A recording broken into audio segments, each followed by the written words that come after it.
din kasing manamit ng maayos. Kaya yung mga bata, niloloko siya, ginagawa siya. Ang habang.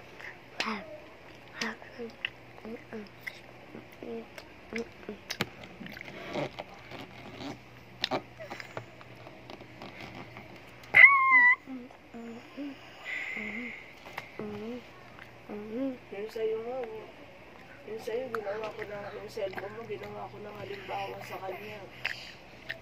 Na nag-blurred. Namiray mo to yan. Wala rin naman.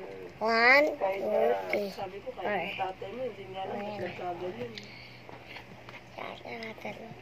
Kulang ko. Ito. Cellphone ko nga, may basag eh. Kailangan ko muna unahin yung cellphone na tulad. Kailangan ko ako nang mas maayusin mo.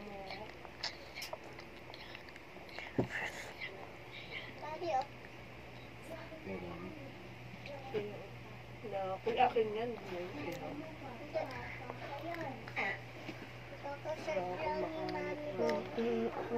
Mami,